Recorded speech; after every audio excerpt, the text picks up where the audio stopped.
GHQ Rawalpindi میں چین کی Peoples liberation army کے 96ویں یوم تاسیس کی تقریب کا انعقاد کیا گیا۔ چینی سفارت خانے کے ناظم الامور نے تقریب کے انعقاد پر آرمی چیف کا شکریہ ادا کیا۔ مزید جانتے ہیں نون نیوز اسلام آباد کے بیورو چیف افتخار شیرازی سے۔ افتخار شیرازی، بتائیے گا اس تقریب سے متعلق۔ جی، پیپل لبریشن آرمی کے قیام کی جو تقریبات ہیں اس حوالے سے GHQ میں بھی ایک بڑی پروقار تقریب کا انعقاد کیا گیا، اور اس تقریب کے اندر جہاں دیگر فوجی افسران وہاں پہ army chief general Syed Asim Munir شریک ہوئے ہیں اور بطور چیف گیسٹ اس میں شریک ہوئے ہیں، جبکہ چین کے جو پاکستان میں چارج دی افیئرز ہیں مسٹر پانگ چنگزی وہ بھی اس میں شریک ہوئے خصوصی طور پہ، اور دیگر بھی کئی ڈپلومیٹ شریک تھے۔ اس موقع پہ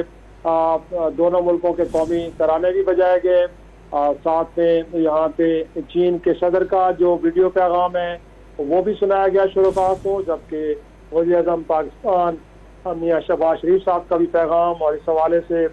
یہ بتایا گیا کہ اس سے پہلے جو سی پیک کی 10 سالہ جشن ہے وہ بھی پاکستان میں منایا گیا، اور اس موقع پہ چین کے جو وائس پریمیئر تھے انہوں نے پاکستان کا دورہ بھی کیا، اور ساتھ میں اس موقع پہ جو خیالات کا اظہار کیا گیا اس میں یہی کہا گیا کہ جو پاکستان اور کے تعلقات ہیں یہ تمام مشکل اور ہر قسم کے حالات میں ٹائم ٹیسٹڈ ہیں، اور یہ ایک ان کی تاریخ ہے، اور پاکستان اور چین ہمیشہ ایک دوسرے کے ساتھ مشکل وقت میں کھڑے رہے ہیں اور کھڑے رہیں گے۔ تو اس حوالے سے جو تقریب تھی یہ GHQ میں ہوئی ہے، اور اس میں